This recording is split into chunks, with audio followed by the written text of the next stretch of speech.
बिस्मिल्लाहिर्रहमानिर्रहीम, अस्सलामुअलैकुम and a very good morning. Espresso में आपको खुशामदीद कहेंगे। मैं हूं अरमला हसन। उम्मीद करते हैं आप बिल्कुल ठीक ठाक होंगे। इमरान कुछ ही देर में हमें ज्वाइन करने वाले हैं और इसके साथ साथ जी चूँकि आगाज़ उम्मीद करते हैं कि आपके दिन का अच्छा हुआ होगा। वेदर चेंज हो रहा है तो ऐसे में बहुत सारे लोगों के स्लीपिंग पैटर्न्स थोड़े डिस्टर्ब हैं, लेकिन होपफुली ये वेदर अच्छी जो कह ले टर्न लेगा या अच्छा एक वो कह ले ट्विस्ट आएगा इस वेदर के अंदर, बिकॉज इट्स वेरी इंपॉर्टेंट। इतनी गर्मी के बाद जो प्लेजेंट वेदर है वो डेफिनेटली एक ब्लेसिंग है।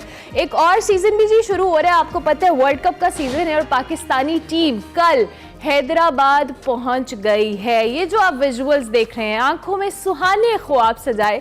और शाहीन जो है, हमारे जो कौमी टीम के शाहीन है, वो भारत पहुंच गए हैं। वर्ल्ड कप का जी मिशन है और भारतीय शहर हैदराबाद पहुंची है। कल टीम एयरपोर्ट पे जी बाबर आजम के परस्तार उनकी एक झलक देखने के लिए बेताब थे एंड अनएक्सपेक्टेडली बहुत वार्म वेलकम हुआ टीम का। दो कि हम शायद पाकिस्तान के अंदर तो बहुत पुरजोश तरीके से उनको वेलकम करते हैं, लेकिन इंडिया के अंदर हम जिस तरह से हम कंट्रोवर्सीज देख रहे थे, चाहे वो वीज़ाज़ को लेकर हो या दीगर चीज़ों को लेकर, उसके बाद इस तरह का वेलकम होना डेफिनेटली बहुत एक अच्छी और एक डिलाइट साइड थी। स्टार बल्लेबाज ने हाथ हिलाकर फैंस का शुक्रिया अदा किया। बाबर आजम ने ग्रीन शर्ट्स को जी सख्त सिक्योरिटी में एयरपोर्ट से होटल ले जाया गया। 32 रुकनी स्क्वाड है जिसमें 18 खिलाड़ी शामिल हैं, 14 ऑफिशियल शामिल हैं और बॉलिंग कोच ने भी कल दुबई से पाकिस्तानी स्क्वाड के साथ शामिल हुए हमारे जो उसके साथ टीम डायरेक्टर हैं और 30 सितंबर को वो भारत पहुंचेंगे। पाकिस्तानी टीम आपको पता है एक दिन आज का दिन उनके पास रेस्ट का होगा, अगले रोज ट्रेनिंग करेगी और हिस्सा लेगी और उसके बाद आपको पता है कल वार्म अप मैच है हमारे न्यूजीलैंड के साथ जो कि बगैर शायकीन के होगा फ्राइडे को, जैसे मैंने आपको कहा। इसके साथ साथ जी ये कुछ साइट्स बड़े अच्छे थे। इसमें एक चाचा बशीर का साइड आप अभी देख रहे हैं। इन्होंने पूरे इनका वैसे तो ये इंडियन टीम के फ़ैन है, लेकिन कल इन्होंने पाकिस्तानी झंडे वाली शर्ट पहनी और वहाँ पे इन्होंने बाबर आजम के नाम के नारे लगाए और बड़ा पाकिस्तानी टीम को उन्होंने इंथुजियाज़म के साथ सपोर्ट किया। कहीं उनको फील नहीं होने दिया कि वो इंडिया जाके खेल रहे हैं और इनको एयरपोर्ट पे जाते हुए इन्होंने हाथ में पाकिस्तानी झंडा भी उठाया हुआ था, लेकिन अनफॉर्चुनेटली जो सिक्योरिटी एहलकार थे उन्होंने उनसे पाकिस्तानी झंडा ले लिया। आपको पता है कि ये मेंस वनडे वर्ल्ड कप है, ये टीम भारत पहुंची है जिस पे उनका वेलकम हुआ। ये बड़े अच्छे वेल ड्रेस्ड किस्म के हमारे जो प्लेयर्स हैं, जब एयरपोर्ट पे उन्होंने लैंड किया तो बहुत सारे इंडियन फैंस हो, पाकिस्तानी फैंस हो, एयरपोर्ट पे इनको वेलकम करने के लिए मौजूद थे।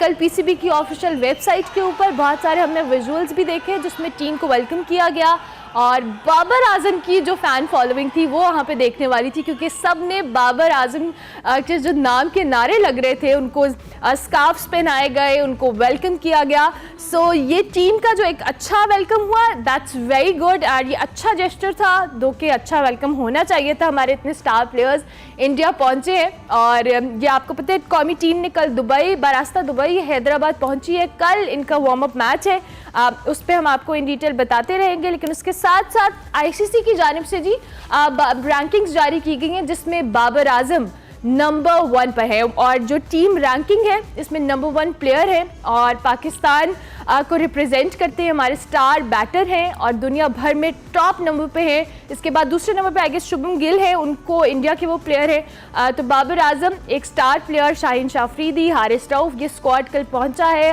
We hope and we wish and we pray कि ये टीम बहुत अच्छा परफॉर्म करे और ये जो वर्ल्ड कप की ट्रॉफी है ये पाकिस्तान लेकर आए, क्योंकि जिस तरह से जिस कॉन्फिडेंस से ये टीम वहाँ पे पहुँची है, हम सबकी दुआएं इनके साथ हैं और अल्लाह करे कि ये बहुत अच्छा परफॉर्म करें और अच्छा सा मैच जीत कर आएँ। क्रिकेट के ऊपर आपको पता है हम इन डिटेल बात करते होते हैं और हमारे पास बहुत कुछ होता है, पे आगे जाके एक प्रॉपर सेगमेंट भी करेंगे, लेकिन ज़रूरी होता है कि सुबह सुबह इकॉनमी के हवाले से आवाम के इंटरेस्ट का जो टॉपिक है उस पर हम बात करें। आपको बताते हैं आज की बड़ी खबर।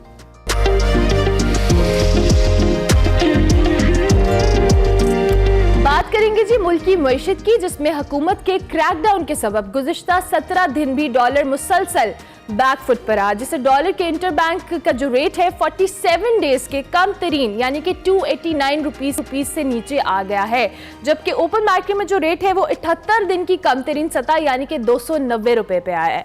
मगर महंगाई के सताए आवाम की मुश्किलात कम नहीं हो रही, आवाम को रिलीफ नहीं मिल पा रहा। यहाँ तक कि गुर्बत की चक्की में जो पिछले शहरी हैं उनके लिए शायद ज़रूरत की जो खरीदारी है वो भी बसात से बाहर हो रही है। डॉलर की कदर में कमी के बायस अवाम पेट्रोलियम मसनूआत में बात करें, पेट्रोल के हवाले से बात करें, रिलीफ के मुंतज़िर थे, मगर ओगरा ने इन सारी जो उम्मीदें उसमें पानी फेर दी और कहा कि कयास आराइयों पर ना जाएं, इंतज़ार फरमाएं, अभी चंद दिन का इंतज़ार है। 1 अक्टूबर को आलमी कीमतों को मद्देनजर रखकर पता चलेगा कि रिलीफ मिलेगा या नहीं। दूसरी जानिब आलमी बैंक की जो हालिया रिपोर्ट है उसने मजीद खतरे की घंटी बजा दी है। हालिया रिपोर्ट में जी वर्ल्ड बैंक ने इंकशाफ किया है कि पाकिस्तान में जो बुलंद अफराती ज़र के दबाव से गुर्बत में मजीद इजाफा होगा और गुज़िश्ता माली साल गुर्बत जो बढ़कर वो 39.4% तक पहुँच गई है। ये एक बहुत अलार्मिंग नंबर है, जबकि ओवरऑल अगर हम ख़राब मौशी हालात की बात करें तो इससे 1.25 करोड़ अफराद गुर्बत के जाल में फंस चुके हैं। तकरीबन 9.5 करोड़ पाकिस्तानी इस वक्त गुर्बत की ज़िंदगी गुजारे और पाकिस्तान को अपनी जो ज़राअत है, रियल स्टेट है, इस पर टैक्स लगाने के लिए फौरी इक़दाम करने होंगे और मौशी इस्तेहकाम के लिए GDP के 7% के बराबर मालियाती एडजस्टमेंट करते हुए अपने बेजा अखराजात भी कम करने होंगे। इसी हवाले से हमने आज बात करनी है, ये जो सस्ता पेट्रोल का ख्वाब दिखाया गया था या आवाम ने खुद से देखा था, इस पर भी बात करेंगे। ओगरा ने खबरदार किया है और कितना ओवरऑल हमारी इकॉनमी में जो डॉलर की कीमत में हम कमी देख रहे थे, ये कितनी लॉन्ग टर्म होगी, क्या स्टेबिलिटी आ पाएगी, इससे मैशत पे सी भी बात करेंगे। डॉक्टर कयूम सुलहरी हमारे साथ मौजूद है। Thank you very much doctor साहब for joining us early in the morning. ये जो हमने देखा था कि हुकूमत ने क्रैकडाउन का आगाज किया था डॉलर को लेकर और जिसके बाद डॉलर की कदर में खासी कमी आई थी, और क्या ये जो कमी आई थी ये लॉन्ग टर्म है या सिर्फ एक मार्केट परसेप्शन था जिस पे हुकूमत ने बहुत ज़्यादा डेफिनेटली बड़े अच्छे इक़दाम किए, क्रैकडाउन भी किया, किस तरह से देखते हैं इसके असरात तमाम तक पहुंचेंगे या नहीं? जी मतलब देखिए, डॉलर की कीमत में जो इजाफा था, एक तो वाकई उसकी जो तलब थी उसकी वजह से था, लेकिन उसमें होर्डिंग और स्मगलिंग का फैक्टर भी बड़ा जो था नुमाया था। और ये जो पिछले 2 हफ्ते में एडमिनिस्ट्रेटिव मेजर लिए गए 2-3 हफ्तों में, तो उसमें हमने देखा कि कम से कम वो जो यहाँ से स्मगल होके जा रहा था, जो लोगों ने पैनिक में आके या लालच में आके जखीरा कर लिया था, वो डॉलर बरामद होना शुरू हुआ और इस वक्त मार्केट में एक स्टेबिलिटी जो है वो नजर आ रही है। लेकिन इसके लिए अब जो इन इक़दाम का जारी रखना बहुत ज़रूरी है और इसके लिए जो रिफॉर्म्स हैं, पॉलिसी रिफॉर्म्स और इंस्टीट्यूशन रिफॉर्म्स, वो लानी चाहिए। और हमने देखा कि स्टेट बैंक कुछ रिफॉर्म्स पे काम कर भी रहा है। जो एक्सचेंज कंपनीज हैं उनकी कैटेगरीज कुछ चेंज की जा रही हैं। जो छोटी एक्सचेंज कंपनीज थी उनको कहा जा रहा है कि वो अपने आप को अपग्रेड करें। एक बड़ा नाम था यहाँ पे एक्सचेंज कंपनीज का, उनको लाइसेंस सस्पेंड किया गया है कुछ अरसे के लिए। तो इस तरह के जो है इनिशिएटिव्स, उनसे जो हवाला और हुंडी है उसको रोका गया है। और हवाला और हुंडी के रुकने से हमने देखा कि डॉलर की कीमत जो है वो मुस्तहकम हुई। जब कीमत बेहतर हुई तो वो एक्सपोर्टर्स जिन्होंने कि अपनी एक्सपोर्ट अर्निंग पाकिस्तान से बाहर पार कर रखी थी, इसी इंतजार में एक रुपया मजीद गिरेगा तो लेके आएंगे, उन्होंने डॉलर जो है पाकिस्तान में लाना शुरू कर दिया। वो लोग जिन्होंने कि इसको जखीरा कर रखा है उन्होंने अपने डॉलर बाहर निकालने शुरू कर दिए। तो ओवरऑल आपको थोड़ा सा मार्केट में एक नजर आ रहा है कि कुछ स्टेबिलिटी है। अब इसका जो इमीडिएट इफेक्ट होता है वो ये हुआ कि पाकिस्तान की जो डेट सर्विसिंग होती है, स्पेशली जो हमारे इंटरनेशनल डेट्स हैं, उसमें आपको कमी नजर आती है। और जो दूसरा इसका इम्पैक्ट नजर आएगा वो तेल की कीमतें बदकिस्मती से इस वक्त कोई $95 पर बैरल तक जा चुकी हैं। यही कीमतें पिछले महीने $82 पर बैरल पे थी। तो वो जो $12-13 का फर्क आया है, अब देखना ये होगा कि ये जो नेक्स्ट प्राइसेस 2-3 दिन के बाद अनाउंस की जाएंगी, डॉलर का जो बेहतरी है पाकिस्तान में वो उस इंटरनेशनल मार्केट को कैसे ऑफसेट करता है या नहीं करता, तो 2-3 दिन में पता चल जाएगा इसका। ठीक हो गया। अच्छा डॉक्टर साहब, जिस तरह से आपने खुद भी कहा, कुछ एक मार्केट में शायद रूमर्स थी, कयास राइयाँ थी, आवाम बड़ी होपफुल थी क्योंकि पेट्रोल हमने पिछले कुछ अरसे में देखा है कि बड़ी तेज़ी से बढ़ा भी है और अच्छा खासा मार्जिन हुआ है। 26 रुपये 25 रुपये इस तरह करके डॉलर की पेट्रोल की कीमत में इजाफा हुआ है। सो आर यू सी कि ये जो अभी ओगरा ने कहा है कि हम इंटरनेशनल मार्केट में जो रेट्स होंगे उसके मुताबिक उसको एनालाइज करके और फिर ये जो पेट्रोल की प्राइसेस के हवाले से बताएंगे, आपके ख्याल में आइंदा आने वाले दिनों में पेट्रोल की जो प्राइसेस हैं इसमें कोई हमें जो कह लें रिलीफ कह लें आवाम के लिए, कुछ इसमें चेंजेस नज़र आएंगे? जैसे कि मैंने कहा कि 12 से 13 डॉलर पर बैरल जो है वो कीमतों में इजाफा हुआ है पिछले एक महीने के दौरान इंटरनेशनल मार्केट में। अब देखना ये है कि जो हमारा डॉलर स्ट्रेंथन हुआ है पाकिस्तान में वो कितना इसको ऑफसेट करता है। तो बहुत ज़्यादा रिलीफ जो है वो मिलता हुआ मैं देख नहीं रहा, चूँकि ये तो होगा कि कीमत मज़ीद ना बढ़े अगर जो डॉलर इतना स्ट्रांग हो गया है कि उसको ऑफसेट कर सके, लेकिन कमी जो है कमी आते हुए मैं नहीं देख रहा। ठीक हो गया। अच्छा डॉक्टर साहब, दूसरी जानिब ये जो हम महंगाई के हवाले से बात कर रहे हैं और बार बार हम बात करते हैं पब्लिक इंटरेस्ट के लिए, जिस तरह हम पेट्रोल प्राइसेस या डॉलर की बात करें, इसका डायरेक्टली इम्पैक्ट कहीं ना कहीं तो ये रिलीफ में आता है। जो हम अशाए खुरनोश की बात करते हैं, रोज़मर्रा अशिया की बात करते हैं जो आवाम की पहुँच से अब खासी दूर हो चुकी है। और अभी मैं रिपोर्ट के जिसका रेफरेंस भी दे रही थी उसमें जो सतह गुर्बत है उस पर बहुत सारे लोग अब उस लाइन को टच होने लगे हैं जो कि मिडिल क्लास उसमें आते थे। अब ये जो पब्लिक के ऊपर डायरेक्ट इम्पैक्ट आएगा आइंदा आने वाले दिनों में, दो कि हम सारी चीज़ों को मॉनिटर भी आप करें और मुझसे बेहतर तौर पर जानते हैं, इसका जो पब्लिक के ऊपर आवाम के इंटरेस्ट में क्या आप आइंदा आने वाले दिनों में देख रहे हैं कि जो महंगाई है इसमें कुछ बेहतरी आ सकती है या जो मईशत है उस सहारा मिल सकता है उसको कहीं ना कहीं? देखिए, एक महंगाई तो डिमांड एंड सप्लाई के तहत आती है, लेकिन जो ज़ख़ीरा अंदोज़ी है, होर्डिंग है, उसको अगर इफेक्टिवली रोक लिया जाए तो कुछ चीज़ें जो हैं उनमें थोड़ा सा रिलीफ आवाम को दिया जा सकता है। फॉर एग्जांपल अभी हम देखेंगे कि अगर डॉलर स्ट्रांग हो गया तो फिर आपकी जो चने की दाल की इंपोर्ट है, आपकी बाकी जो कुकिंग ऑयल की इंपोर्ट है या बाकी चीज़ें जो हैं जो कि अभी टेंडर हो रहे होंगे अगले एक महीने में सप्लाई के लिए, तो वो वाली सप्लाई जो है वो कदरें आपको सस्ती मिलनी चाहिए और वो वहाँ पे फिर एडमिनिस्ट्रेटिव मेजर काम करेंगे कि उन चीज़ों की ज़ख़ीरा अंदोज़ी ना होने दी जाए। इसी तरह से चीनी को हमने देखा ये 200 रुपये पर किलो क्रॉस कर गई थी डोमेस्टिक मार्केट में, लेकिन उसको होर्डिंग को और स्मगलिंग को रोक के इफेक्टिवली उसका रेट जो है वो नीचे लाया गया। तो ये कुछ चीज़ें हमें देखना पड़ेंगी कि किस तरीके से एडमिनिस्ट्रेटिव मेजर्स और प्रूडेंट पॉलिसीज जो है उनका कॉम्बिनेशन किया जा सके महंगाई के लिए। एक और जो चीज़ हुकूमत ने कल जिसका अंदिया दिया है वो PSDP में तकरीबन 150 अरब रुपए की कटौती है। तो अगर वो ब्रिक एंड मॉर्टर प्रोजेक्ट्स जो हैं वो काट दिए जाते हैं PSDP से, तो आप देखेंगे कि शायद वहाँ से हुकूमत जो है उन्हीं पैसों के लिए या तो कुछ टैक्सेशन में कमी कर सके या फिर उसको रिलीफ में पास ऑन कर सके, क्योंकि ये एक वाहिद सूरत रह गई थी बिजली के बिलों में या गैस के बिलों में रिलीफ देने के लिए, टारगेटेड सब्सिडीज के लिए कि PSDP जो है उसको कम किया जाए, PSD को कम दिया जाए।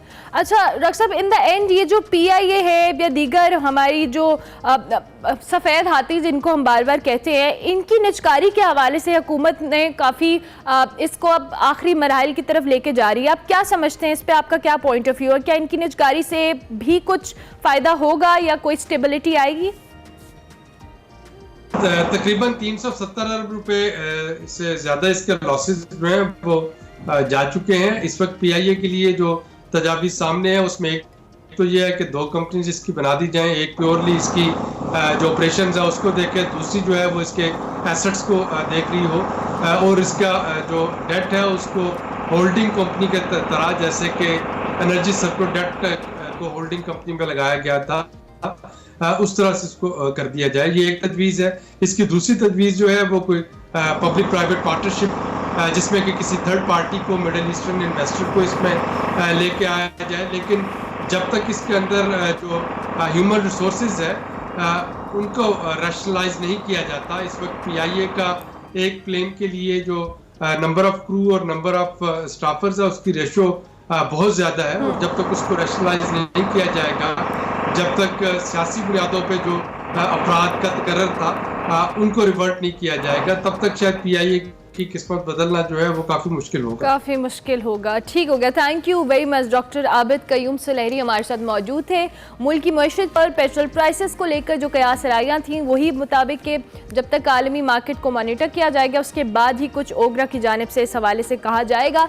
सो ओवरऑल कुछ अच्छी पिक्चर नहीं है, but still we are hopeful and we pray कि ये आइंदा आने वाले दिनों में, आइंदा आने वाले महीनों में मुल्क की मईशत को स्टेबिलिटी आए और उसके लिए ऑब्वियसली पॉलिटिकल स्टेबिलिटी भी बहुत ज़्यादा ज़रूरी ज़रूरी है। ब्रेक पर जाना है, लेकिन ब्रेक पर जाने से पहले एक बहुत ही ज़बरदस्त वीडियो, एक बड़ी जो कह लें क्या अल्लाह ताला की कुदरत के मनाजिर हमने कुछ देखे और वो कैमरे की आंख में बंद हुए। मक्का मुकरमा में जी शदीद गरज चमक के साथ तूफ़ान आया और जो ख़तरनाक एक बिजली है वो खाना काबा के करीब जो मौजूद है क्लॉक टावर, उसके ये मनाजिर हैं। और आप ये विजुअल देख सकते हैं कि इतने देखने में ये खूबसूरत है और खौफनाक भी हैं एट द सेम टाइम, लेकिन इतना खूबसूरत विजुअल कैमरे की आंख में महफूज हुआ, हमने सोचा कि सुबह सुबह आपको दिखाया जाए। इससे पहले भी हमने देखा था कि इसी तरह का एक विजुअल आया था जब मक्का के अंदर बहुत ज़्यादा, मदीना के अंदर इनफैक्ट बारिश हुई थी और तब वहाँ पे इसी तरह से तूफ़ान के साथ और यही बिजली गिरने के जो मनाजिर थे वो कैमरे की आंख में बंद हुए थे। तो हमने सोचा कि आपके साथ शेयर किया जाए। प्रोग्राम में हमने आगे बढ़ना है, लेकिन अब हम एक ब्रेक लेंगे। ब्रेक के बाद वापस आएंगे। आप देखते रहिए Expresso. Welcome back to Expresso. Break के बाद वापस आ गए। बात करेंगे कुछ आशोबे चश्म के हवाले से। तो सिंध के बाद पंजाब में भी ये शिद्दत इख्तियार कर गया और पंजाब के मुख्तलिफ इलाकों में बात की जाए तो आशोबे चश्म में मुब्तला 87 अफराद की जो मुज़र इंजेक्शन है उसकी वजह से बनाई भी चली गई है। इसके हवाले से हमने आपको कल भी आगाह किया था। ये एक इंजेक्शन तैयार करने वाला एक प्रॉपर जो कह ले ग्रो था और इसके हवाले से क्या इकदाम हो रहे हैं। उसके साथ साथ आंखों के इलाज की जो हम बात करें, गैर मेयारी इंजेक्शन स्कैंडल के जो 2 मरकजी मुलजिम हैं इनको लाहौर पुलिस ने गिरफ्तार किया है। लाहौर पुलिस ने एक मुलजिम को गुज़िश्ता रोज़ आरिफ वाला से गिरफ्तार किया, जबकि मुलजिम बिलाल रशीद कई साल कबल लाहौर मुंतकिल हो गया था। लाहौर पुलिस ने जी जदीद टेक्नोलॉजी के इस्तेमाल से इस मुलजिम को गुज़िश्ता रोज़ थाना सिटी आरिफ वाला की हदूद F ब्लॉक से गिरफ्तार किया और केस में जो मुलविस दूसरा मुलजिम है आसिम खालिद, उसको लाहौर पुलिस ने फैसलाबाद से गिरफ्तार किया। पुलिस के मुताबिक जी आसिम खालिद का बिनाई मुतासर होने वाला इंजेक्शन बनाने की तैयारी में मरकजी किरदार भी है और पुलिस के मुताबिक मॉडल टाउन में वाक़या जो निजी हॉस्पिटल है उसमें मुलजिम ओइस्टन की वायल से इंजेक्शन तैयार करता था और एक वायल से 83 खुराकें निकाल कर लाखों रुपए मुनाफा भी कमाया जाता था। मुलजिम जो है जी गैर रजिस्टर्ड, गैर लाइसेंस याफ्ता इंजेक्शन सप्लाई कर रहा था, जबकि लाहौर समेत पंजाब के मुख्तलिफ अजला में सप्लाई किए जाते थे। और दूसरी जानिब अगर हम बात करें तो पंजाब में जो आशूबे चश्म है उसके बाद पर हुकूमत पंजाब का आज से सरकारी और निजी स्कूल बंद रखने का ऐलान है और 1 अक्टूबर तक ये जो स्कूल्स हैं ये बंद रहेंगे। मजीद इस हवाले से इन जो 2 मुलजिमान को गिरफ्तार किया गया है, क्या डेवलपमेंट है और आइंदा आने वाले दिनों में अगर हम बात करें फ्यूचर के अंदर इस तरह के वाकयात ना हो, उस पर क्या स्ट्रेटजी होनी चाहिए, इसी पे हम बात करेंगे। डॉक्टर जावेद अकरम हमारे साथ मौजूद हैं, निगरान वजीर सेहत पंजाब है। Thank you very much doctor साहब, बहुत शुक्रिया कि आपने हमें ज्वाइन किया। सबसे पहले तो डॉक्टर साहब ये जो आशोबे चश्म है इसके हवाले से हम ज़रूर चाहेंगे कि जो मरीज़ हैं या जो लोग इसका शिकार हो रहे हैं उनके हवाले से क्या लेटेस्ट डेवलपमेंट है कि कितने अफराद हैं और इसका जो क्योर है या इसके हवाले से पंजाब के अंदर क्या इकदाम किए जा रहे हैं। डॉक्टर साहब आपको आवाज आ रही है? जी मैं कह रहा हूँ बहुत शुक्रिया आपका कि आपने इतने अहम मौके पे वाकयात पे, अनफॉर्चुनेट वाकयात पे हमें मौका दिया। देखें उर्मिला, जो ये शोबे चश्म है जिसको पिंक आई हम कहते हैं, ये तो तकरीबन हर साल इसी सीजन में एक इसकी एपिडेमिक आती है और फिर जैसे ही सर्दी ज्यादा होती है यानी कि 15 से टेम्परेचर कम होता है तो खत्म हो जाती है। और इसकी मेन जो वजह है वो तो पोल्यूशन है, जो हम unfortunately Lahore one of the most polluted cities of the world है। और उसके बाद ये जो बारिशें हैं और जो क्लाइमेट चेंज की वजह से फ्लडिंग वगैरह है उसका बहुत क्लोजली लिंक है।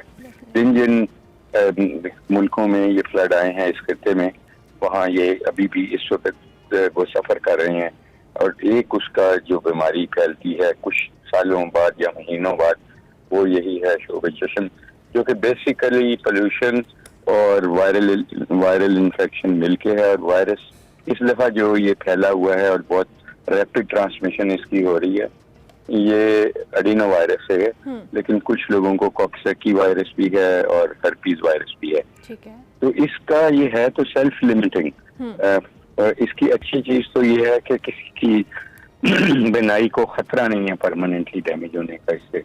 लेकिन जो इसका नुकसान है वो ये है कि ये बहुत तेजी से एक इंसान से कई इंसानों को लगती है और खासकर जहाँ पे क्राउडिंग हो, बच्चे हों स्कूल्स में, कॉलेजेस में, और फिर उसके बाद बसेस में, उसके बाद ये जो ट्रेन वगैरह पे सफर करते हैं, और पुअर हाइजीन से ज्यादा होती है।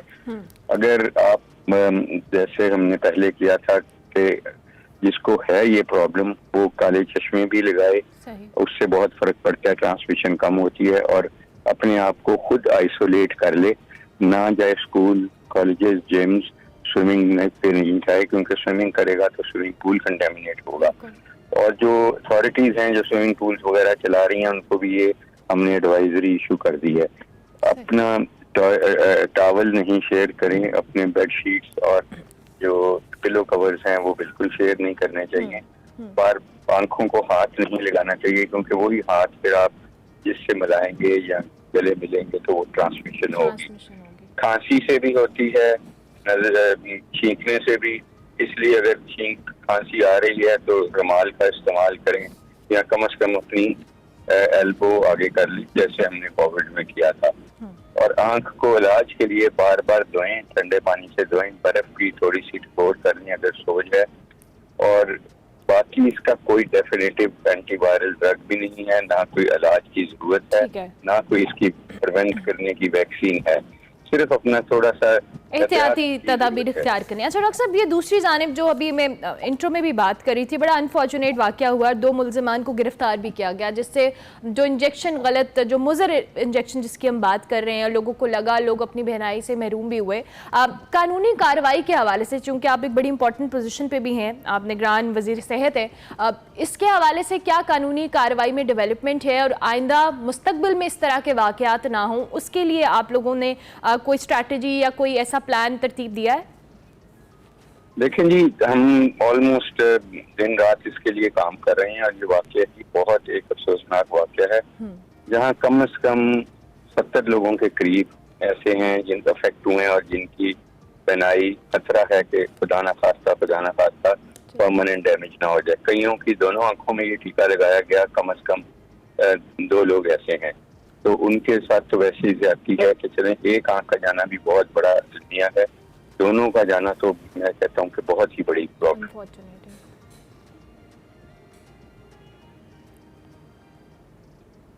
डॉक्टर साहब, आपकी आवाज नहीं आ रही है। सीनियर रहनुमा है कसूर से, उन्होंने मुझे फोन किया वेरी अर्ली मॉर्निंग, पैनिक की थे कि उनके भाई को वहाँ एक निजी हॉस्पिटल में ये टीका लगा और बहुत रेड आई हो गई और बहुत उसमें डिस्चार्ज आने लग पड़ा, पसी डिस्चार्ज था। तो उनको फौरी तौर पे मैंने हॉस्पिटल शिफ्ट किया, और दूसरा उसी वक्त मैंने ड्रग कंट्रोल जो अथॉरिटीज हैं उनको अलर्ट किया।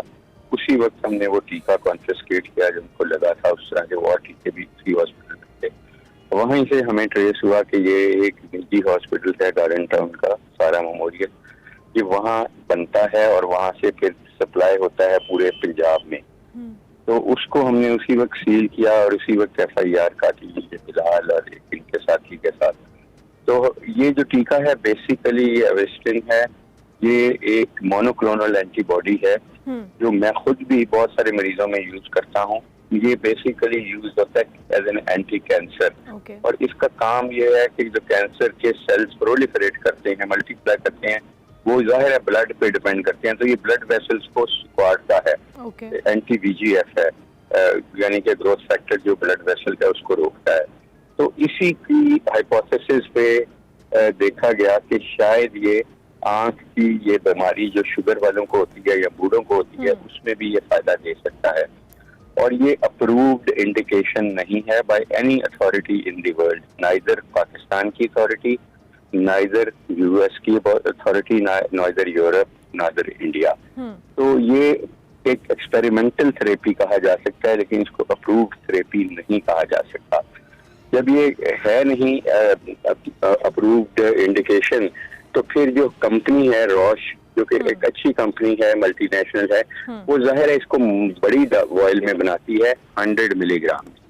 अब 100 मिलीग्राम में जब आप बनाते हैं तो उसकी जो 40 मिलीग्राम की कीमत है 28,000 और उसकी 1,20,000 है। तो आप अगर उसमें लगता आंख में 1.2 मिलीग्राम है। अब उसी में 83 टीके वो बन रहे थे और इसको एक बिजनेस बना लिया गया था और वो सब स्टैंडर्ड तरीके से उसको पैक किया जा रहा था छोटी सिरिंजों में, और सब स्टैंडर्ड तरीके से डॉक्टर साहब अब कानूनी कार्रवाई क्या होगी इनके, क्विकली बता दीजिए।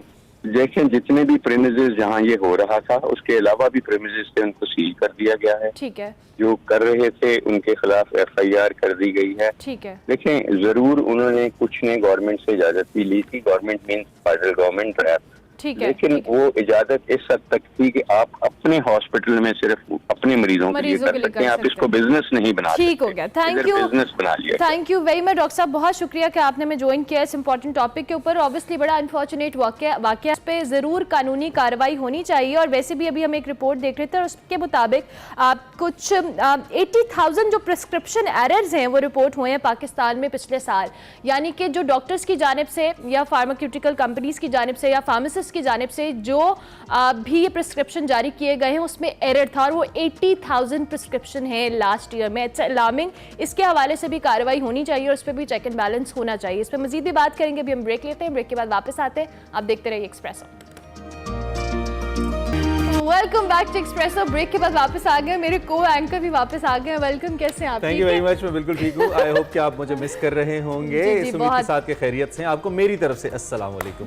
प्रोग्राम का सिलसिला जारी है और माशाल्लाह बहुत अच्छे तरीके से अरमला पहले बैटिंग करी थी, अब मुझे थोड़ा सा मौका मिलेगा। खैर हमने आते ही इलेक्शन कमीशन की बात करनी है, चूंकि कल बड़ी इंपॉर्टेंट खबर आई अरमला, और हमारे इलेक्टोरल प्रोसेस के लिए बहुत ही अहम खबर थी, जिसमें हल्का बंदियों के हवाले से एक नई फहरिस्त शाया कर दी गई है। कौमी असम्बली की जनरल नशिस्तों की तादाद 266 हो गई है, जबकि जो सूबाई असम्बलियाँ हैं इनकी मजमूई तादाद सीट्स की हम बात करें 749 तक पहुँच गई है। इलेक्शन कमीशन ऑफ पाकिस्तान ने नई मरदमशुमारी के तहत हल्का बंदियों की जो इब्तदाई फहरिस्त है ये जारी की, और ये कलीदी मरहला है इंतखाबात की जानिब। ये फहरिस्त ये कहती है कि कौमी असम्बली में जो जनरल नशिस्तें हैं इनकी तादाद 266 होगी। पंजाब में कौमी असम्बली की 141, सिंध में मजमूई तौर पर 61, KPK में 45 और बलूचिस्तान में 16, जबकि इस्लामाबाद में कौमी असम्बली की जो नशिस्तें हैं या सीटें हैं इनकी तादाद 3। पंजाब असम्बली में भी जी जनरल नशिस्तों की तादाद 257 होगी, जबकि सिंध असम्बली में 130, KPK असम्बली में 115, जबकि बलूचिस्तान असम्बली की जो जनरल नशिस्तें हैं वो 51 होंगी। कौमी असम्बली में जी 60 नशिस्तें खवातीन के लिए मखसूस होंगी, जबकि सूबाई असम्बली की जो जनरल नशिस्तें हैं उनकी तादाद 593 और खवातीन के लिए 132 मखसूस नशिस्तें होंगी। अक़लियतों के लिए जी सूबाई असम्बली में 24 नशिस्तें होंगी, जबकि नई हल्का बंदियों में कराची से कौमी असम्बली की 20 और सूबाई असम्बली की कुल 45 नशिस्तें रखी गई हैं। हल्का बंदियों की जी इब्तदाई फहरिस्त में कहीं नशिस्तें ज़्यादा हैं तो कहीं कम हैं, तो ये ओवरऑल सिचुएशन है और इस पर फर्दर भी है हमारे पास। बिल्कुल, हमारे पास फर्दर इन्फॉर्मेशन जो है उसमें कौमी असम्बली में ही खैबर पख्तूनख्वा की 6 नशिस्तें कम कर दी गई हैं। कराची जनूबी में कौमी असम्बली की सीटें 2 से बढ़कर 3 हो गई, यानी कि अर्बन में 1 सीट और बढ़ गई है कराची में। आप इससे ज़रा पार्टी पोजिशनिंग भी थोड़ी माइंड में रखिएगा, आपको समझ आता जाएगा कि ये कैसे तकसीम है। सांगड़ में कौमी असम्बली की जो सीटें हैं वो 3 से कम होकर 2 रह गई हैं, यानी कि दही इलाका जो है। इसके अलावा मलीर कराची की अगर बात करें तो यहाँ पे सूबाई असम्बली की नशिस्तें 5 से बढ़कर 6 हो गई हैं, शिरकी की 8 से बढ़कर 9 हो गई हैं, वस्ती की भी 9 नशिस्तें कर दी गई हैं। 4 सीट्स का इंक्रीज तो यहाँ पे कराची में समझ आ रहा है। दूसरी जानिब खैरपुर की अगर बात करें, यहाँ पे सूबाई सीट्स 7 से कम होकर 6 रह गई हैं। वंस अगेन ये भी रूरल इलाका है सिंध का। इसके अलावा सांगड़ में सूबाई नशिस्तें भी 6 से कम हुई हैं, 5 रह गई हैं। ठट्ठा की अगर बात करें तो 3 से कम होकर 2 रह गई हैं नशिस्तें यहाँ पे। एतराज़ात इस हवाले से जो हैं वो 27 अक्टूबर तक इलेक्शन कमीशन सेक्रेटेरिएट में जमा कराए जा सकते हैं। इलेक्शन कमीशन 28 अक्टूबर से 26 नवंबर तक ये जो एतराज़ात हैं इनको सुनेगा भी और इन पर फैसले भी करेगा। ताहम ये जो शक्ल चेंज हुई है, जो तब्दीली आई है, इससे यकीनी तौर पर जो मुख्तलिफ पार्टीज़ अपने अपने सर्टन एरियाज़ में, जैसे मैं कराची अर्बन की बात कर रहा हूँ तो वहाँ पे पीपल्स पार्टी का इतनी शोहरत नहीं है। वहाँ पे कराची का जो शहरी इलाका है वहाँ पे ज़्यादा, इससे पहले MQM थी या तहरीक इंसाफ थी, तो उनको फ़ायदा हो सकता है। और अगर रूरल के अंदर कुछ सीट्स कम हुई हैं तो वहाँ पे यूजुअली पीपल्स पार्टी लीड करती है सिंध के अंदर, तो उनको फ़र्क पड़ सकता है, 3-4 सीट्स का फ़र्क पड़ सकता है। इसी तरह से इस्लामाबाद की एक सीट में अगर इजाफा हुआ है तो वो भी पढ़ी लिखी आबादी है, तो उसमें भी डिपेंड करता है कि वो पढ़ी लिखी आबादी किस पार्टी के लिए वोट करती है। वहाँ पे वोट बैंक अगर पढ़ी लिखी पार्टी किसी का कहना चाहिए कि है जिसका वोटर, तो वो उसको सपोर्ट मिलेगी। तो ओवरऑल ये जो तब्दीली है ये डेफिनेटली इंपैक्ट डालेगी जो पॉलिटिकल पार्टीज हैं उनकी पोजीशन। बिल्कुल, 1-2 और भी हैं। डीजी खान की जो कौमी असेंबली के नशिस्तें हैं वो 4 से कम करके 3 कर दी गई हैं, जबकि तौंसा में भी जो कौमी असेंबली की 1 नशिस्त होगी।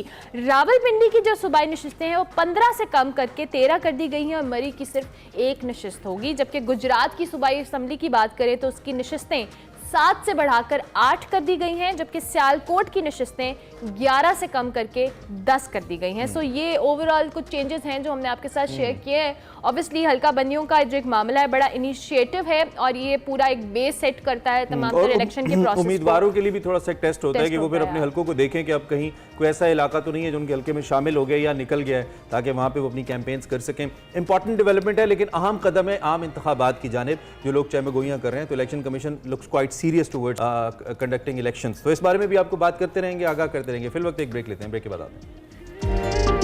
एक्सप्रेसो प्रोग्राम के दूसरे हिस्से में आपको खुशामदीद कहते हैं। इससे पहले कि हम अपने सेगमेंट की जानिब जाएं, वंस अगेन आज किचन हमारा आबाद है और हम उस पर शाद हैं, क्योंकि आज Ahmad is here with us. Ahmad हमारे बहुत फेवरेट शेफ है, सभी शेफ हमें अच्छे लगते हैं, लेकिन Ahmad top of the list है। तो इस वक्त हमारे साथ मौजूद है अहमद। वेलकम टू एक्सप्रेसो, कैसे हैं आप? अस्सलाम वालेकुम, मैं ठीक हूँ, आप सुनाइए कैसा चल रहा है आपका सामान, साजो सामान, और क्या बनाने जा रहे हैं आज? आज हम बेसिकली पिज़्ज़ा फ्राइज़ की रेसिपी रिवील करेंगे, ओके, जो कि आजकल कैफेज में बड़ी गेंद है और हॉट फेवरेट हुई हुई पिज्जा है। Fries. Pizza fries. Pizza fries, okay. Base इसकी फ्राइज की होगी, बाकी ऊपर जितना भी जो भी इंग्रेडिएंट्स आएंगे वो पिज़्ज़ा के आएंगे।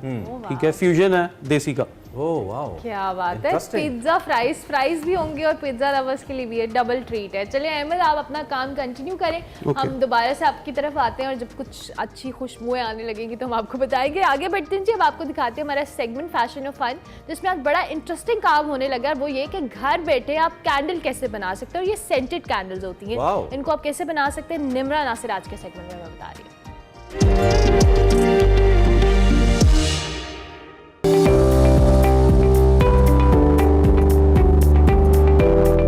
अस्सलामुअलैकुम, उम्मीद है आप सब खैरियत से होंगे।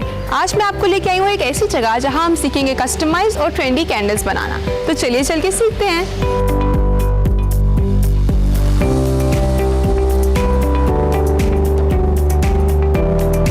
वालेकुम सलाम, कैसी हैं आप? ठीक, आप कैसी हैं? अल्हम्दुलिल्लाह।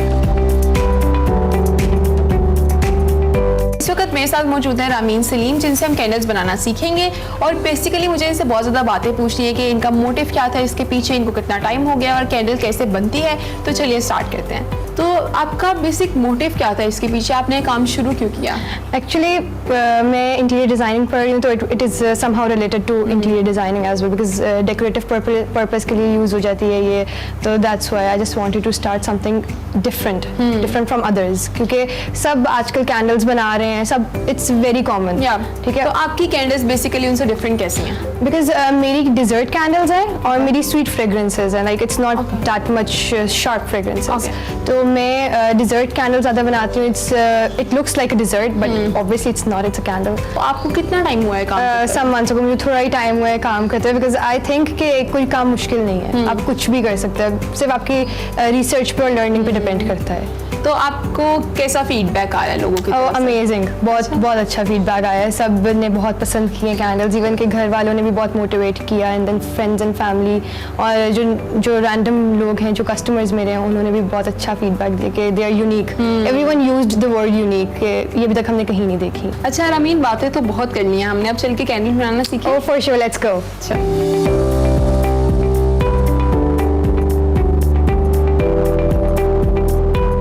इस वक्त हम मौजूद हैं किचन में, जहां अपनी कैंडल बनाना स्टार्ट करेंगे।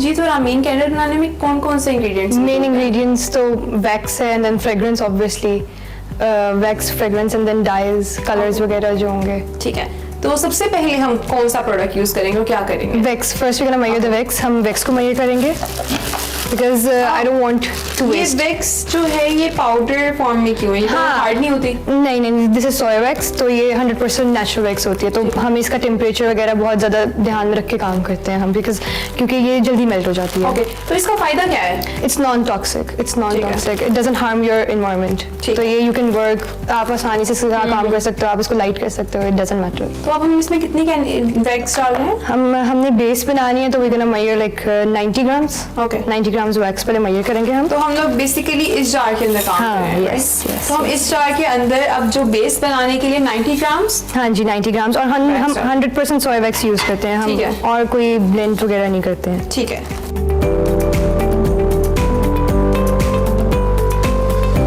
नेक्स्ट स्टेप क्या होगा? हमने इसको डबल बॉइलिंग मेथड में हमने इसको मेल्ट करना है और इसका melting point is literally so low, तो ये जल्दी मेल्ट हो जाती है, टाइम कंज्यूमिंग भी नहीं है। और डबल बॉइलिंग मेथड में हम इसलिए करेंगे बिकॉज हमें डायरेक्ट हीट नहीं लगानी वैक्स को।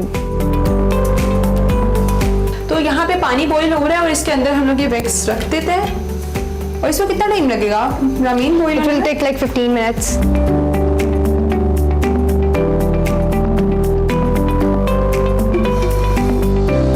सो ये मेल्ट हो गई है। Okay. अब हमने इसको मेजर करना है फॉर द बेस। ठीक है, और इसमें डाल के मेजर करेंगे? यस। Okay. 145 फ़ारेनहाइट तक हमें इसका टेम्परेचर चाहिए टू pour द फ्रेग्रेंस। ठीक है। अच्छा, ये बहुत मेन बात है कि आपको फ्रेग्रेंस जो है वो एग्जैक्ट टेम्परेचर पे ऐड करनी है, बिकॉज अगर आप थोड़ा सा भी ऊपर करेंगे थोड़ा सा भी नीचे करेंगे तो इसको कितना टाइम लगेगा ड्राई होने में? 15 मिनट से लेयर क्रिएट होनी चाहिए इसके ऊपर, ताकि हम फ्रॉस्टिंग इजीली कर सकें। ठीक है। हम जब तक वो ड्राई हो रही है हम तब तक फ्रॉस्टिंग बना लेते हैं। For frosting we can measure the same amount. Start रखी थी वो अब स्ट्रॉबेरी की शेप में आ चुकी है और अब हम इसको यहाँ पे लगा लेंगे।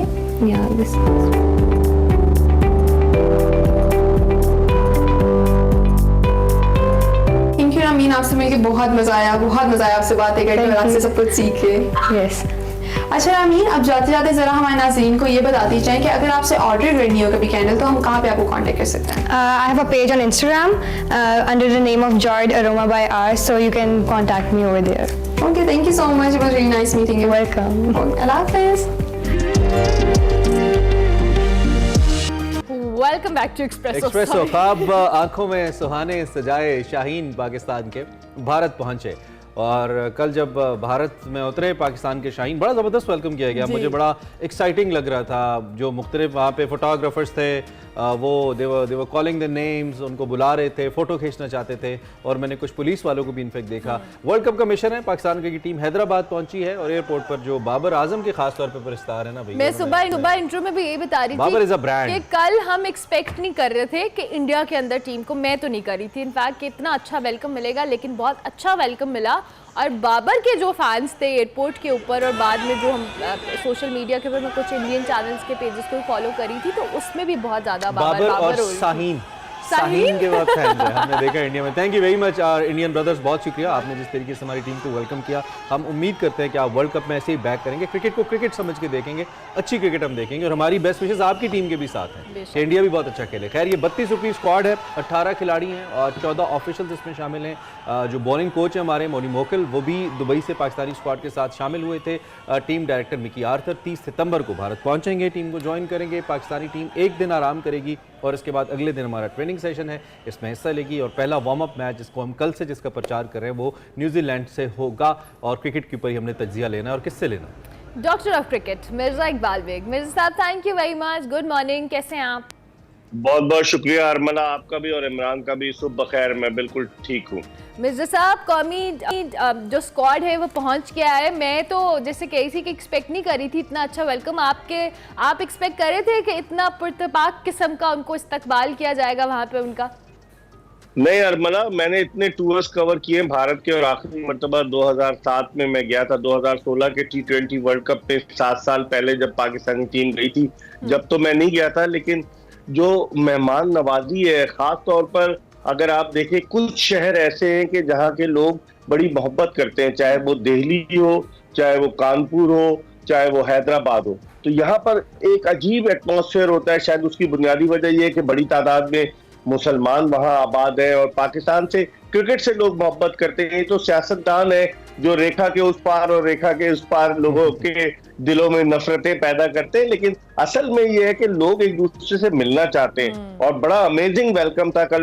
मुझे तो एक मेरे दोस्त से मैं बात कर रहा था हैदराबाद में, तो उसने मुझे बताया कि एक जो फैमिली थी वो शादी में जा रही थी और वहां से 45 मिनट का फासला है राजीव गांधी इंटरनेशनल एयरपोर्ट से उस होटल तक जहां पाकिस्तानी टीम ठहरी है। और चूंकि पाकिस्तान को प्रोटोकॉल दिया गया था तो 25 मिनट में पाकिस्तानी टीम पहुंच गई।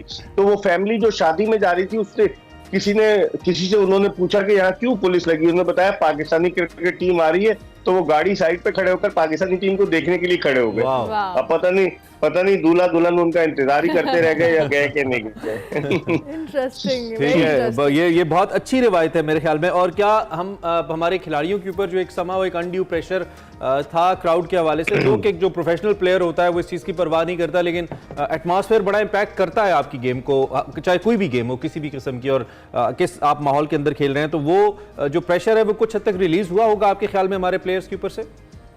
देखिए इमरान, हैदराबाद जो है भारत के साबिक कप्तान मोहम्मद अजहरुद्दीन का शहर है, जो मलिक का ससुराल वहां रहा और हसन अली अपने ससुराल गए हुए हैं। तो हैदराबाद में क्रिकेट का बेपनाह शौक है, और आपने भी आईपीएल देखी होगी, हैदराबाद सनराइजर्स की टीम ने जिस तरह से आईपीएल में परफॉर्म किया और वहां जिस तरह से स्टेडियम खचाखच भरे हुए होते थे, तो मुझे पूरी तवक्को इस वक्त पाकिस्तानी टीम, जब मैं आपसे बात कर रहा हूँ, नेट प्रैक्टिस कर रही है हैदराबाद में, और कल पाकिस्तान न्यूजीलैंड के खिलाफ जो है वो प्रैक्टिस मैच खेलेगा। ठीक है, और कौन सा कॉम्बिनेशन आपके इत्तला के मुताबिक या आपके ख्याल के मुताबिक हो रहा है अगेंस्ट न्यूजीलैंड, और क्या न्यूजीलैंड के खिलाफ एक अच्छा स्टार्ट हमारे लिए ज़रूरी है, हमारे उस गिरे हुए मोराल को बढ़ाने के लिए, जो इंडिया से शिकस्त के बाद या श्रीलंका से हारने के बाद, इनफैक्ट एशिया कप हारने के बाद जिसका शिकार हम हुए? बिल्कुल इमरान, ये दो मैचेस, एक न्यूजीलैंड से कल जो होगा और एक 3 अक्टूबर को ऑस्ट्रेलिया से होगा, ये प्रैक्टिस मैचेस हैं। इनमें आपकी टोन सेट होगी कि आप कौन सा कॉम्बिनेशन आजमाते हैं, और फिर उसके बाद मैं कल भी परसों आपको कह रहा था कि जो 2 मैचेस हैं वर्ल्ड कप के वर्सेस नेदरलैंड, वो भी यहीं पर है। पाकिस्तान के लिए एडवांटेज है कि पाकिस्तान कंडीशन से हम आहंग हो जाएगा, और जो दूसरा मैच है वर्सेस श्रीलंका, वो भी यही है। वो 2 मैच पाकिस्तान की वर्ल्ड कप की टोन सेट करेंगे। पाकिस्तान उन दोनों मैचेस को जीतेगा तो फिर अहमदाबाद में एक बड़े बुलंद हौसलों के साथ जाएगा, क्योंकि आपको पता है वहां का क्राउड बड़ा होस्टाइल है।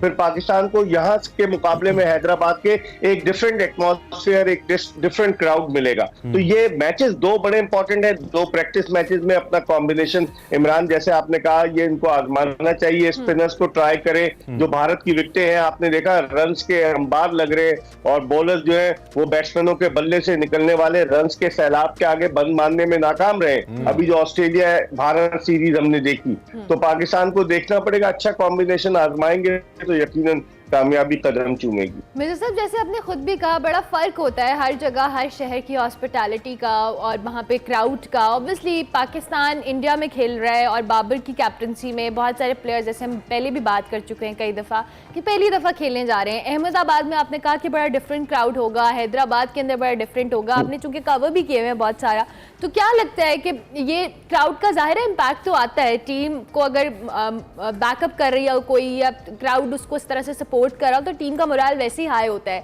तो ये हैदराबाद और अहमदाबाद में क्या हमें डिफरेंस देखने को मिलेगा?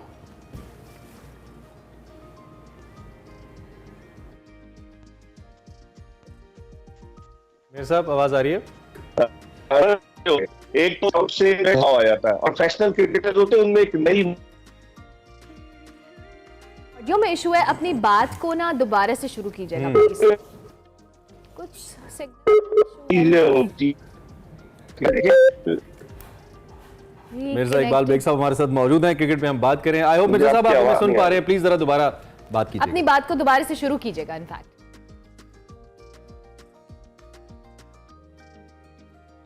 there is a slight change. Check कर कनेक्ट हो सकता है, एक सवाल हमारा बाकी है, and we have some time as well. Do we have the time? Yes yes, अभी हमारे पास टाइम है। ओके मिर्जा साहब, आप सुन पा रहे हैं हमें? अच्छा, आपने अभी वो जो मिर्जा साहब से तो राब्ता करने की कोशिश की थी सुबह, हमें एक बड़ी, हाँ आप बात करें। सुबह हमने विजुअल देखा था, एक चाचा है वहाँ पे, चाचा बशीर उनका, ये देखें। अच्छा। ये वैसे इंडियन टीम के सपोर्टर हैं, लेकिन कल ये पाकिस्तानी झंडा पहन के और ये वहाँ पे पहुंचे, इन्होंने नारे लगाए हैं बाबर आजम के नाम की, और बड़ा अच्छा इन्होंने कहा है कि जी पाकिस्तानी टीम को ये सपोर्ट कर रहे हैं। वाओ, चाचा अल्लाह करे चाचा बशीर ब्रिगेडियर वर्मा ना हो। नहीं, दूसरी सारे में झंडा भी लेकर आ रहे थे, सिक्योरिटी ने इनसे झंडा ले लिया। अच्छा, उन्होंने कहा जी पाकिस्तानी झंडा नहीं आप लहरा सकते। You, चाचा, you are the ambassador of peace, हम आपको यही कहते हैं, और हम ऐसे हर फैन का एहतराम करते हैं। आप अपनी टीम को जरूर बैक करें, आपका हक बनता है और ये करना भी चाहिए, यही क्रिकेट का हुस्न है। लेकिन टीम को बुली ना करें, प्लेयर्स को बुली ना करें, ऐसी कोई रिवायत ना बनाएं जिससे हम कहें कि क्या बुरा क्राउड था। वैसे कल के इस्तकबाल के बाद आई डोंट एक्सपेक्ट, नहीं देखिए, हम अप्रिशिएट करें और हम हमेशा करेंगे। वी आर रियली ग्लैड कि कल पाकिस्तानी टीम को जिस तरह से सपोर्ट मिली है, ये आइंदा आने वाले मैचेस में स्टेडियम्स के अंदर अंदर भी उसी तरह से मिले, जरा वो कहते हैं ना होम ग्राउंड नहीं है उनका, तो ये फीलिंग नहीं आनी चाहिए। ठीक है मिर्ज़ा साहब, आप हमारे साथ मौजूद हैं। एक तो अरमला का सवाल, क्या हमें हैदराबाद और जो हमारा अहमदाबाद का क्राउड है उसमें कोई फर्क मिलेगा देखने में? एक तो उसका जवाब दे दीजिएगा, और दूसरा ये कि बड़े अरसे के बाद हम क्रिकेट में 2-3 ऐसे ब्रांड बनाने में कामयाब हुए हैं। 2 का मैं नाम ले सकता हूं, शाहीन एंड बाबर, जिनको लोग एज ब्रांड अब पहचानते हैं। ये बहुत अरसे से लैग कर रहे थे, बड़े अच्छे अच्छे प्लेयर्स आए लेकिन वो उस हाइट को टच नहीं कर सके, जैसे वसीम अकरम होते थे, इससे पहले वकार यूनुस होते थे, या दीगर हमारे कुछ मशहूर प्लेयर्स। आप इसको कैसे देखते हैं जी? ये भी बड़ी अच्छी बड़ी कामयाबी है पाकिस्तान क्रिकेट की।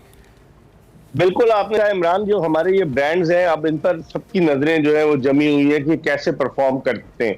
और आपने जिस तरह से कहा ना कि क्राउड जो है, अहमदाबाद मैंने खुद भी कवर किया है और मुझे अच्छी तरह से याद है 2006 में पाकिस्तान और इंडिया का वनडे मैंने कवर किया था वहां, और मैं रेडियो पाकिस्तान से कमेंट्री कर रहा था। उस वक्त नरेंद्र मोदी वजीर आला थे गुजरात के, और वो कमेंट्री बॉक्स में आए मोहब्बत का इजहार करने के लिए कि कैसा चल रहा है, आप लोगों को कोई तकलीफ तो नहीं है। लेकिन उस वक्त जो था इसका नाम और था, वट्टू भाई पटेल स्टेडियम था, बाद में मोदी साहब के नाम पे रख दिया गया। उस वक्त कैपेसिटी कम थी, अब 1,32,000 तमाशाई। और आप यकीन करें वहां टिकट जो है वो मेरे दोस्त ने मुझे बताया, उसका फोन आया अहमदाबाद से कि 2-2 लाख रुपए इंडियन का टिकट बिक रहा है पाकिस्तान इंडिया के मैच का। तो अगर आप भी 5-10 टिकट खरीद लेते तो फिर बस अच्छी खासी बचत हो जाती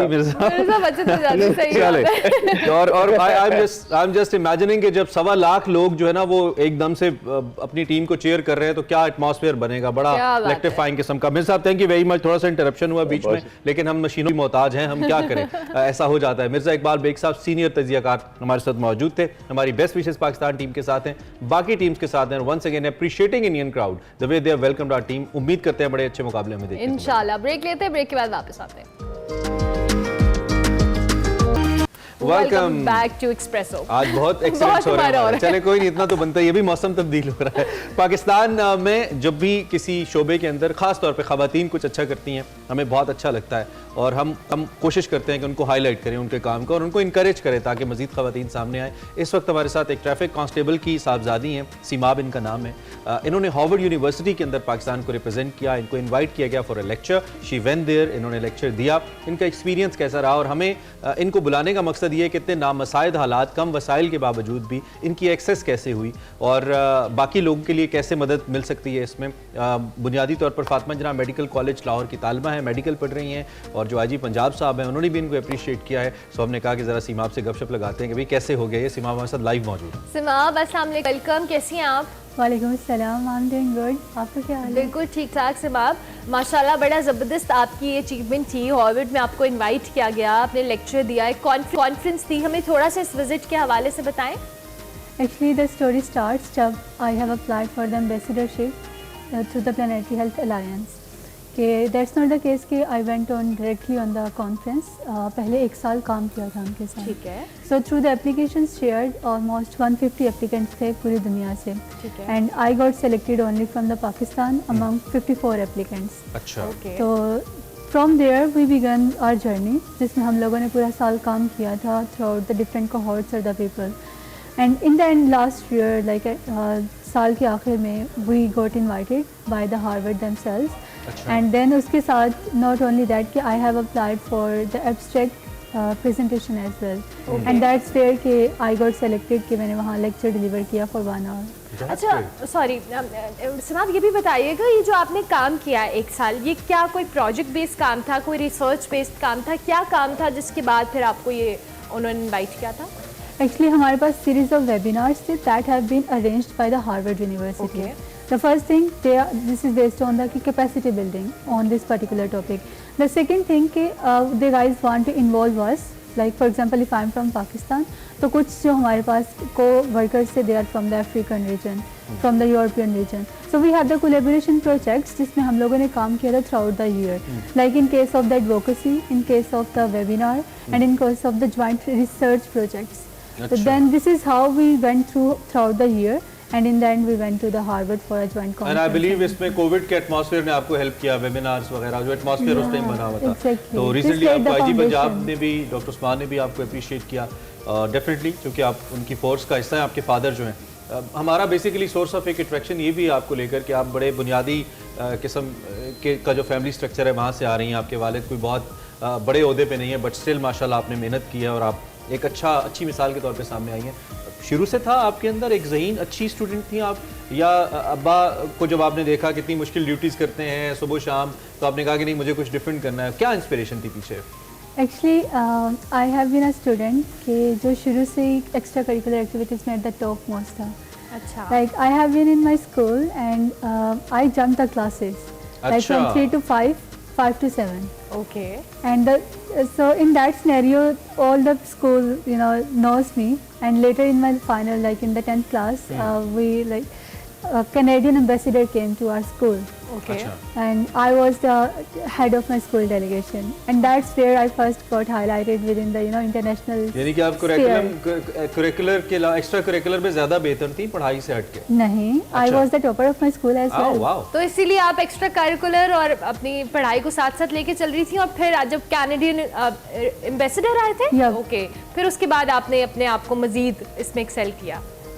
You can say, yeah. From where I started my international journey, but still school level पे I was on the top. नहीं, ये ख्याल कैसे आया कि आप किसी इंटरनेशनल इदारे के साथ कोलैबोरेट कर सकती हैं, ऑनलाइन उनको एक्सेस क्योंकि हमारे स्टूडेंट्स में नहीं होता ना। इस वक्त भी बहुत सारे हमारे ग्रेजुएशन के बच्चे हैं जो पढ़ रहे हैं, वो इवन सोचते भी नहीं आउट ऑफ द बॉक्स। वो उनको ये होता है अच्छा कर लें, इंटर्नशिप कर लें, नौकरी कर लें, वो नहीं सोचते कि हम किसी बड़े कैनवस पे भी जा सकते हैं, बड़े एरिना पे जा सकते हैं। ये कैसे आया आपके mind? Actually, I shall tell you one thing. This is the first time I went internationals like Canadian ambassador. He was Mr. James Clark. Okay. Then later on, when I went to in my college, I was like admitted to the government college. So मेरे पास काफ़ी time था. अच्छा. In that 2 years, I got fellowship, MCN as member of the United Nations Academic Impact. Alright. So like it's not my first time. ठीक है, time मेरे पास बहुत कम है, एक सवाल रह जाएगा। वहाँ पे जाके क्या फील था when you were before the international audience? हर रीजन के लोग होते हैं, आप वहाँ पे गए हो, कितना एक्सपोजर था, कैसा लगा वहाँ पे? Actually, there are a lot of things that I get to learn from there. It's not कि वहाँ सिर्फ exposure था. It's the thing that the Harvard itself is like an exposure. The Harvard Medical School is like an inspiration that I get there. But I learned many few things that particularly I really want to highlight there. The first thing, the student-teacher relationship. I was the youngest there, just a first year, second year medical student, and they were the MSc, MPhil, and a huge 10 years of experience after in that particular field. But still मैं उनसे ऐसे बात कर रही थी जैसे they were like we are co-workers. Okay. So this is the atmosphere that we need to encourage up. ठीक है। कि like despite your experience, if you are capable enough to do something, to say तो something. आपको वो equal respect और एक Exactly. Mutual वो And चीजें that's what I feel कि Harvard maybe somehow Harvard is because of their Their teachers. Equality. equality Yeah, and all equality. that. That's amazing. And that the later things I went on, I met people from India. The Indian, professors were there. They proposed me some collaboration, request. Will you maybe? So आपको एक अच्छा exposure मिला वहाँ पे, और आपने overall एक अच्छी चीज़ गेन भी की, और डेफिनेटली आपने पाकिस्तान को रिप्रेजेंट किया। थैंक यू वेरी मच समा, बहुत शुक्रिया, बहुत अच्छा लगा आपसे मिलके। अल्लाह ताला आपको मज़ीद कामयाबियाँ दें और आप इसी तरह से रिप्रेजेंट करें और वहाँ जाके आप लेक करें, हम तो यही चाहते हैं। समा महमूद हमारे साथ मौजूद थी जी, इन्होंने हार्वर्ड के अंदर लेक्चर दिया, एक कॉन्फ्रेंस का हिस्सा बनी और इसके साथ काम भी किया। इनसे ऐसे ब्राइट स्टूडेंट्स की ऑब्वियसली इनको इनकरेज करना चाहिए क्योंकि ये पाकिस्तान का नाम रोशन करते हैं। अभी हम ब्रेक लेंगे, ब्रेक के बाद वापस आएंगे, आप देखते रहिए एक्सप्रेसो।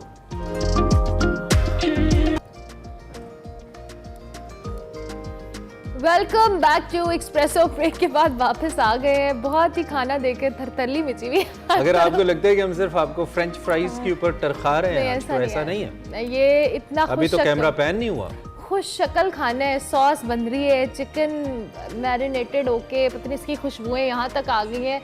अहमद, आप हमारे साथ इतना जुल्म क्यों करते हैं? जिन लोगों ने अभी ज्वाइन किया उनको बताएं तो सही, बना क्या रहे हैं? आज बेसिकली पिज़्ज़ा फ्राइज़ बना रहे हैं। पिज़्ज़ा फ्राइज, पिज़्ज़ा फ्राइज़ के लिए बेस हमारी फ्राइज़ की तैयार हो चुकी है, जिसको हमने मैदे में कोट किया था चिकन पाउडर के साथ और हमने फ्राई किया था 160 डिग्रीज पे। ग्रेट। ये हमारे पास फ्राइज़ आ गई हैं, जिसके साइड पे हमने आइसबर्ग लगाई है ताकि थोड़ा सा हेल्दी भी कर दें इसको। अगर पूरा करना चाहते हैं, पूरा हेल्दी करना चाहते हैं तो इसको फिर एयर फ्रायर करें या फिर मैश पोटैटो बॉइल्ड आप उसकी लेयर भी लगा सकते हैं। इसके अलावा जो डाइट पे होते हैं कॉलीफ्लावर, उसको बॉईल करके और उसको हल्का सा सौते करके वो आप बेस पे लगा सकते हैं, वो भी एक अच्छा ऑप्शन है। ठीक है, जबरदस्त बात है। भाई अहमद, आपकी सेहत का ख्याल रखते हैं, आपको एक रेसिपी में आपको सेहत का भी ख्याल, 4 वेरिएशंस बता दी हैं। ठीक है, तो सबसे पहले मैं इसमें हर्बी मायो जिसके अंदर मैंने गार्लिक और ग्रीन चिली यूज़ की है मायो के साथ। ठीक है। वो मैं इस पे green chilli and mayo, okay, wow, ठीक है। We have 1 minute Ahmad, so okay fine, no problem. थोड़ा सा टेस्ट लेंगे हम आपका। और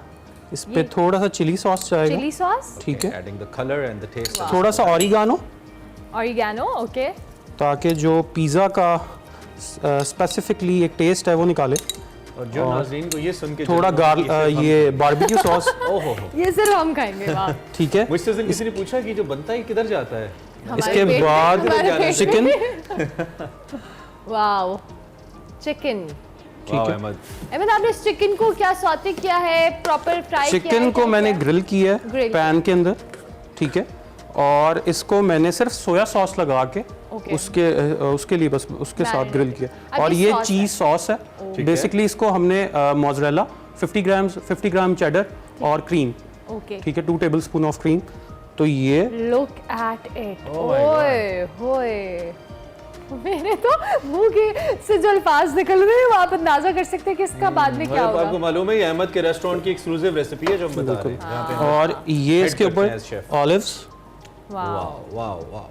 ये नाज़रीन पिज़्ज़ा फ्राइज़ हैं, आपको पिज़्ज़ा और फ्राइज़ दोनों का टेस्ट मिलेगा। और इसकी शक्ल देखें आप, कितना ये इसके अच्छा साथ लगता है। It's ready, right. And time हमारा खत्म हो गया अहमद, थैंक यू वेरी ये मच। कम से कम हमें 1 मिलियन व्यूज चाहिए इसके ऊपर।